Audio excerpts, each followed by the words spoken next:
Amir Valle nació en Guantánamo, Cuba, en 1967. Se crió en el oriente del país, en Santiago de Cuba. Luego viajó a La Habana, estudió periodismo y empezó a publicar una serie de ensayos muy polémicos sobre el bajo mundo habanero, tal como lo había hecho en su momento Guillermo Cabrera Infante, que tuvo que escapar del país después de escribir Tres tristes tigres y otros ensayos críticos con el gobierno. Amir Valle escribió uno sobre las jineteras, sobre la corrupción social de la isla, y luego un viaje fuera en el año 2006 se enteró que el gobierno cubano, después de una locución de Fidel Castro, donde se burlaba de él calificándolo como jineterólogo, le impidieron regresar. Pero tampoco dejaron que sus dos hijos salieran de la isla y se reunieran con su padre. Solo fue por la intervención de dos de sus amigos también del jefe de Estado cubano, que José Saramago y Gabriel García Márquez, que le dieron un permiso para reunirse con su padre. Amir Valle ha publicado entonces, a raíz de eso, de su ida a Alemania, donde se residenció, unas reflexiones sobre migración, exilio, desplazamiento forzado, identidad, religión, persecución política, que puede decirse son temas universales, son los temas quizás más importantes que tocan la condición humana fundamental de tantos millones de personas a lo largo del mundo y en todos los continentes habido y por haber. Bienvenidos a mi programa Ecos de 1286. Si les gusta, por favor suscríbanse. Hemos intentado y seguiremos tratando de hacerlo, de tocar, de reflexionar sobre estos aspectos que son claves en la esencia del vivir, en la existencia de tantos de nosotros que hemos tenido que irnos de nuestro país y de intentar recrear nuestras vidas de mejor manera en estos países, sociedades generosas que nos han acogido. Amir Valle fue uno de ellos. Y a Amir no solamente le tocó ir a Alemania, sino que tuvo que aprender el alemán, un idioma tan difícil para los latinos, y no solamente lo hizo, sino que hasta publicó libros sobre su vida y sobre los temas que le interesan en alemán, como este libro, Die Wege des Schicksals, o sea, los caminos del destino, donde toca estas preguntas. Ha publicado otro como El verdadero rostro de Dios, cómo vivir en Cristo, un país extranjero. Son preguntas necesarias que él intenta responder de una manera honesta, franca, polémica a veces, pero importantísima. De una manera que vale la pena, digamos, detenernos un momento. Pero hoy quería referirme a un libro particular que fue publicado el año pasado, El aliento del lobo, la Stasi, el muro de Berlín y la vida de nosotros, que es el fruto de los meses que pasó como escritor residente invitado en el Museo Memorial Hohenschönhausen, que es la antigua prisión política del Stasi en Berlín durante el gobierno de la República Democrática Alemana, Alemania del Este, la Alemania comunista, una cárcel, una prisión que desapareció después de la Guerra Fría. Él permaneció allá y tuvo acceso a los archivos clasificados, secretos del gobierno, y escribió este libro. La conclusión a la que llega Amir Valle es que la RDA, la República Democrática Alemana, exportó exitosamente sus métodos sofisticados, elaborados, brillantes desde ese punto de vista de la policía política a países con afinidades ideológicas, como Cuba. Y Cuba, por supuesto, los exportó a Nicaragua, gracias al esfuerzo del comandante Tomás Ortega, una de las figuras principales en este proceso, y luego a Venezuela. Y superó en esta instancia a la KGB, a la policía secreta soviética. Lo importante es que él recuerda que la policía secreta de la RDA contó con más de 90.000 empleados, funcionarios de la policía secreta, es decir, que mantenían bajo el terror y que propiciaban la desconfianza a través no solamente de esas docenas de miles de personas, de policías con chapa, armados y con autoridad, sino con docenas o centenares de miles de informantes de la sociedad que eran obligados por las buenas o por las malas a cooperar con la policía secreta. 1 de cada 3 se calcula de los habitantes de la RDA tenía un expediente abierto y había sido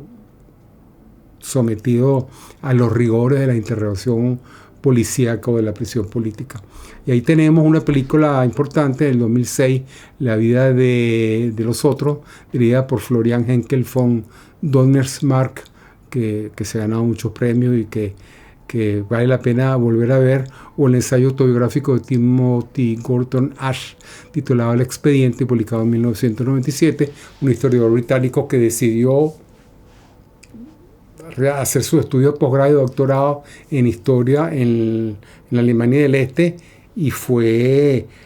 cuando la RDA desapareció, fue a la Stasi y se encontró que había un expediente gigantesco a su nombre y que muchos conocidos suyos, entre ellos amigos y gente que él consideraba de confianza, eran espías contratados por las buenas o por las malas para someter al rigor del control social a su carrera, pues a su vida como escritor, que afortunadamente no terminó ahí, sino que siguió y ha seguido escribiendo. Hace poco, el año pasado, publicó un libro sobre sus viajes en Europa y en Europa Oriental que es sencillamente extraordinario.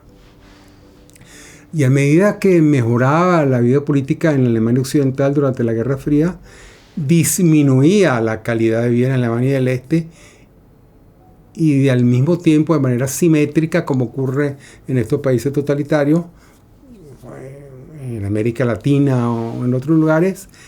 mejoraba, crecía, aumentaba la persecución política camuflada, una persecución silenciosa pero eficaz, inspirada inicialmente en los trabajos de la organización de la KGB fundada por Lavrenti Pavlovich Beria,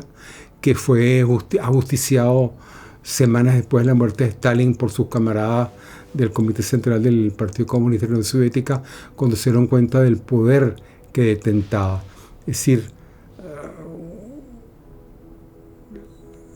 la dependencia de la Stasi frente a la KGB disminuyó después de la muerte de Beria, y ellos creció en importante y creció en rivalidad, y se cree que la calidad, los métodos de persecución y de control social de la Stasi en Alemania del Este superaron y lograron mantener durante décadas a una población aterrorizada e incapaz de escaparse de aquella mazmorra al aire libre en que se convirtió República Democrática Alemana. Y lo que nos cuenta Mirvalle no es poca cosa. O sea, es difícil imaginar, concebir una sociedad en la ficción narrativa, en la ciencia ficción, que compita con lo que ocurrió en la RDA o en la Unión Soviética. Podemos hablar de 1984, de George Orwell, o de otras novelas como Brave New World de Huxley. O sea, nada en la imaginación del más desaforado, paranoico de los escritores puede competir con el horror y la maldad que caracterizó a los dirigentes políticos de la RDA y que hicieron posible ese monumento universal a la paranoia y de la intolerancia. Muchos de los personajes que Amir Valle analiza, recrea,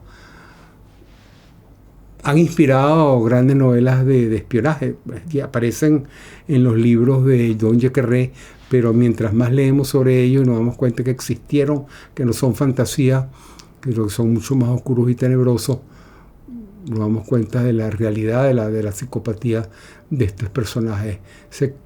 Resulta difícil que alguien en su inocencia, en su idealismo, pueda justificar, pueda pretender idealizar, transformar ese universo opresores en una búsqueda de bienestar social cuando la represión era tan mortífera. O sea, ¿qué razones pudieron esgrimir a esos defensores o esgrimen todavía para negar una realidad que apoyan con su silencio? Lo único que podemos hacer, como dice Amir Valle, es confiar en Dios, el Señor de la historia. Y solo podemos, como él dice, combatir ese tsunami de horror, esa inmensa tempestad de mal, que busca destruirnos, o que busca destruir a los habitantes de estos países donde el totalitarismo se afinca y busca permanecer en el poder. Solo podemos derrotar esa ola de muerte que parece que se nos avecina encima, con una avalancha de amor, de oración y de madurez espiritual. Ese es el mensaje de Amir Valle, y por supuesto que coincidimos plenamente con su posición, y los invito a que busquen sus libros y lo conozcan. Muchísimas gracias. Les habló Ricardo Bello de Sevilla. Si les gustó nuestro programa, por favor suscríbanse, y hasta la próxima.